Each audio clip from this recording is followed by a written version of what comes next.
Hey guys, welcome back to my channel. Simone here, and this is episode 2 of StayGoldenMama TV. I finally decided on a name, so I'm excited.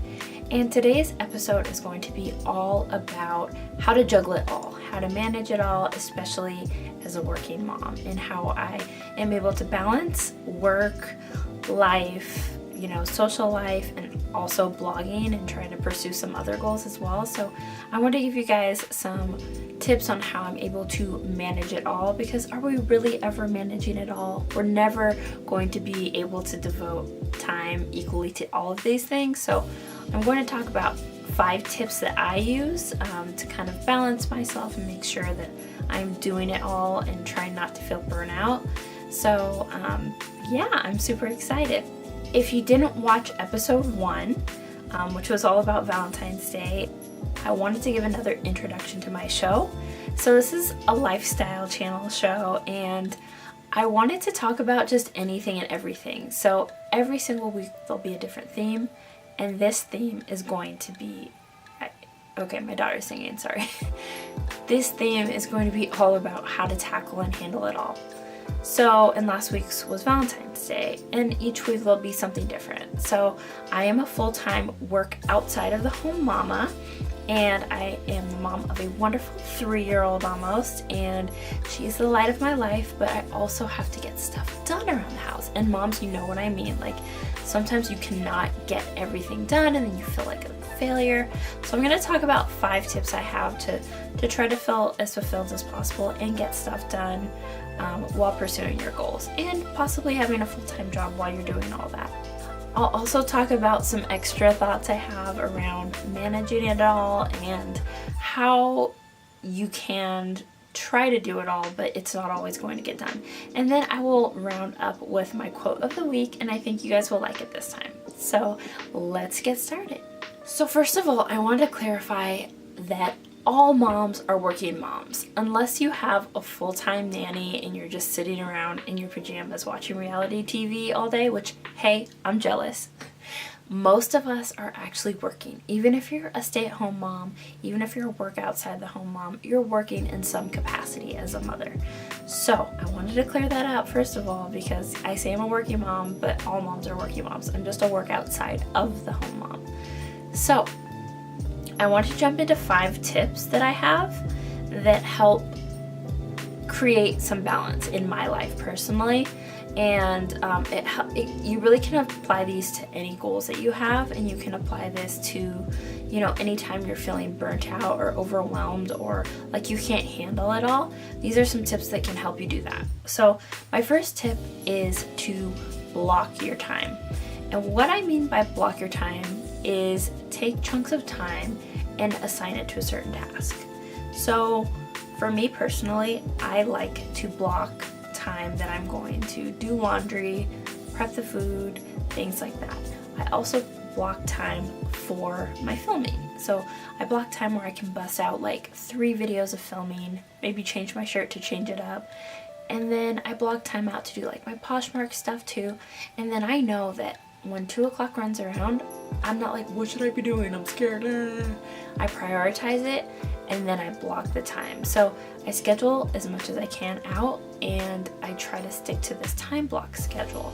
I also do this for my job as well. So when I'm feeling overwhelmed and when I have so much to do, I love to just take chunks of my calendar and say do not disturb, and then block the time.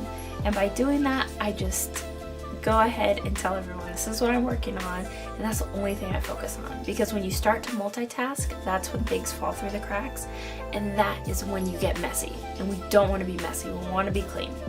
So my next tip has to do with your kids. So find some routines or create some routines and some systems that work with your kids around, because your kids always aren't going to be in a nap, or it's not always going to be nighttime. Sometimes it'll be morning, sometimes it'll be a different time. So find things, identify things that you can do when your kids are around. And what I mean by that is I can do laundry when my daughter is around. Like, she can run around and I can do laundry, or I can move the laundry to the couch while she watches TV.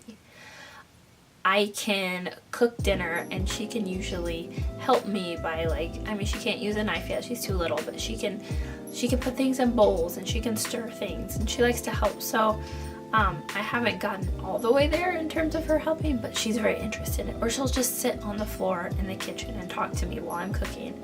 So, you know, identify things that you can do when your kids are around and just do all your easy tasks when they're around. And don't ignore your kids. Obviously, I'm not saying to ignore them and go do something while they're in the background. That's not what I'm saying. I'm saying there's some easy tasks that you can absolutely do without them, you know, in your face, like mommy, mommy, mommy. So identify those tasks and do them when they're around. Just make it easier on yourself. Also, identify some routines that can make your life easier. For example, I do grocery shopping on Saturday. I actually look on Friday and I see what I want to cook. I write out the recipes I'll be making that week, how long I think they're going to last, and then I'll plan them out by day so I know what I'm cooking when, and then I can plan my schedule around that. So I go to the grocery store on Saturday morning with my daughter almost religiously. Like, we've been doing this probably almost a year now, and we do it every single week. I write out my list by hand and we go to the grocery store. I look for my coupons and we go to the grocery store and get everything that we need. And then from there, I food prep on Sundays. So that little routine helps my week so much. I don't ever have to wonder, when am I going to go to the grocery store? Do we have time? Are we doing this? I just make it a point to always go to the grocery store on Saturday morning. If we have something planned on Saturday morning, I either try to go before whatever we have planned or I move it to Sunday.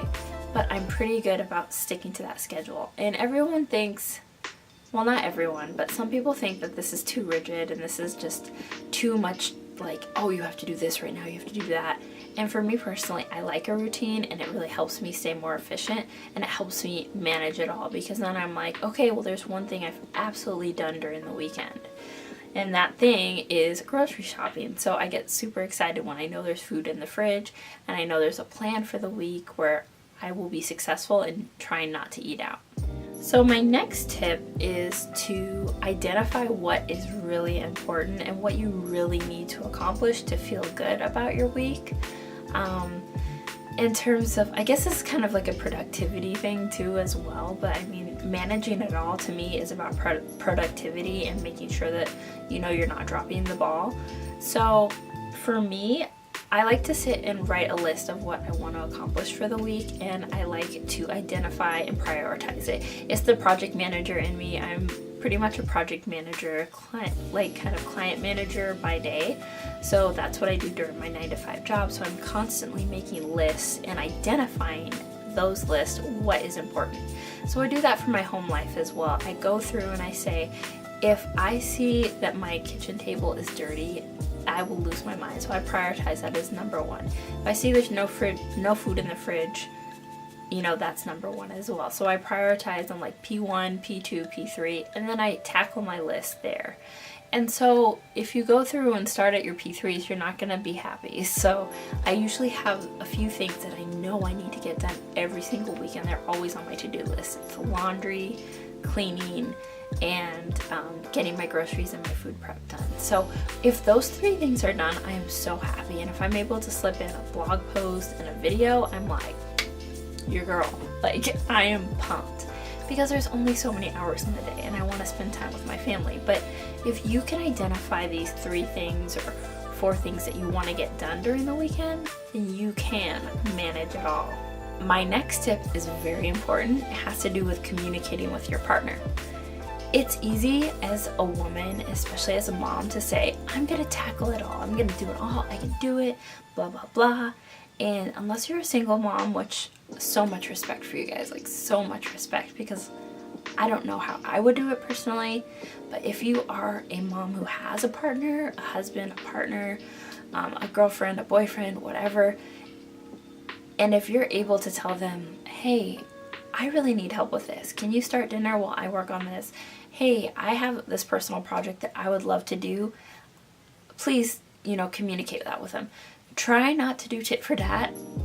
I am guilty of this myself, that I often am like, well, I've put her to bed 4 times this last week, and I've done this and I've done that, and it's your turn to do it. But if you can try to avoid that and try to avoid keeping score as much as possible, you'll be a happier couple. And when your needs are met and when you're communicating with your partner, you're gonna have a happier marriage too. I'm not gonna give marriage advice, but relationship advice. I'm not married yet, but that's coming, and I have some videos coming out about that. But basically, I really think that if you are able to just tell your partner what you need and tell your partner, like, or ask your partner, can you help me with this? Can you help me with that? Then you're not going to feel as overwhelmed. You're going to be able to communicate what you want to do and why, and your partner should be supportive. And if they're not, tell them to kick rocks and tell them I said so, because that's rude if they can't help you. So we all have our own things going on, but your partner should be there to support you and help you, and especially in things around the house and just in life in general and how you're managing it all. Basically, a supportive partner is key to being successful, but it's not the end of the world if you don't have one. You can still do it by yourself. You're just gonna have to work twice as hard. My number 5 tip is to schedule some downtime or me time for relaxation and recharging. And I say this because I do this, and I don't know if my boss is gonna watch this, but if she is, hi. I schedule time for myself, and what I mean is I don't like schedule like an hour and I'm like reading a magazine. I schedule a full day to myself, and I don't feel guilty. I don't feel bad about it at all. I really need that time to recoup and recharge, and it's a day where it's not like a Saturday where I feel guilty about being away from my family. At this point in my life, I would rather be away from my job than away from my family. And what I mean by that is I have PTO, I have vacation time, and I'm not going to use all of it. And even if I do use all of it, like, I doubt I will. Anyways, so I take a day, about 1 day each month, to just kind of recharge. A lot of that time I'm working on my blog, I'm working on a video, I'm doing something, but a lot of times, or I'm plotting the future. A lot of times though, I just sit and relax, and I don't feel bad about it at all, because I need that time to just be like a normal person and not working on XYZ, not taking care of the family, not working my 9 to 5, just sitting and just being, or just going after a massage or getting my toes done or something. So I highly suggest like scheduling one of these days, because you may feel like, oh, my world is out of sorts. If your world feels like it's that falling apart, and if you feel that bad about things, like, please take some time off and take care of you. My next video is going to be about self-care and how I really take care of myself and try to be the best version of myself for my daughter and for, you know, my husband to be. But I really think that taking some time to yourself is the best way to avoid burnout and to feel like you can manage it all. Because here's the thing, we can't manage it all. There's no way that we're going to be killing it in our, you know, in our blog, and then crushing it at work, and then also like having the best social life and having the best relationship with your partner ever, and being the best mother. You're almost sorry, my phone fell. You're almost never going to feel like you're doing all of that at the same time. Like, that's almost never going to happen. And that's okay. Like, it's okay if those things are all aligning at the same time. But it's important to feel balanced, and it's important to feel like, hey, I'm generally happy, and hey, yeah, maybe I can improve in these areas, but for the most part, my life is running smoothly. So as long as you feel like that, you're doing it. You're managing it all. Like, you've got it all going on. And my bonus tip is to be kind to yourself. It's so easy, so easy, and I'm so guilty of this, to sit back and just say, ugh, I suck. Like, I am terrible. I can't do this. I can't get this done at work. I can't be on time. I can't get out of the house. My daughter's not eating food, the right food. My blog isn't getting any traffic. Nobody cares about my YouTube videos. I do this all the time. All the time. And then I talk to a friend, and they'll say, like, you're being so hard on yourself. Like, be nice to yourself. And that's my advice to you, and it's something that I'm working on as well. But be kind to yourself. Know that you're not going to be able to do every single little thing perfectly. Ease up on yourself and just enjoy the moment, because guess what? You may not be here tomorrow. You may not. So enjoy the ride, be kind to yourself, and just enjoy whatever you are doing well. And you know it. You know what you're doing well. So yeah, that's pretty much what I have to say about that. I mean, as long as you're kind to yourself and managing it all, like remember your why. Remember why you're doing this. Remember why you're making all these sacrifices for your family.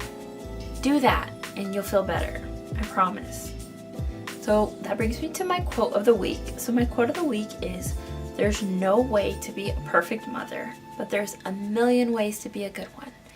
And that quote really spoke to me, because I think we all look at social media and we say like, oh, they have the perfect family. Oh, look at their Instagram filters. All their kids are dressed in head to toe Burberry, and why aren't my kids looking like dirty rat children? Like, I feel like this too sometimes, but you can't look at social media and say like, this is what life should be, because you don't know what the behind the scenes are. And as long as you're trying your best and you're giving love to your kids, you're being the best mother that you can be. You're not going to be a perfect mother. There's no perfect mother. I think my mother is perfect, but she has things to work on.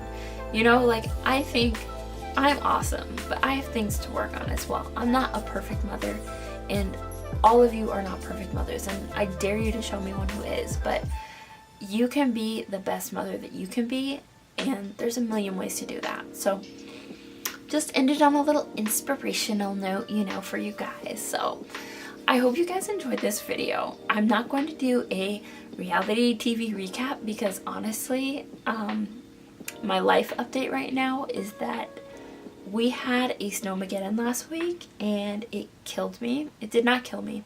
It made me stronger. It tested my patience. It really did. So my life update is I'm going to Vegas next week. So excited. I'm going to try to get another video out to you guys before then, but I'm going to Vegas. I have some fun new reviews coming up, so you guys should see that. I'm finally going to do a hair video. I'm going to upload my hair video from Valentine's Day finally, a week later. And yeah, so that's my fun life update. I'm going to Vegas, girls trip, super fun. I will be vlogging, so keep an eye out for vlogs. And yeah, thank you guys so much for watching. And please don't forget to subscribe, comment, rate, all that stuff. Alright, I will see you guys later. Bye.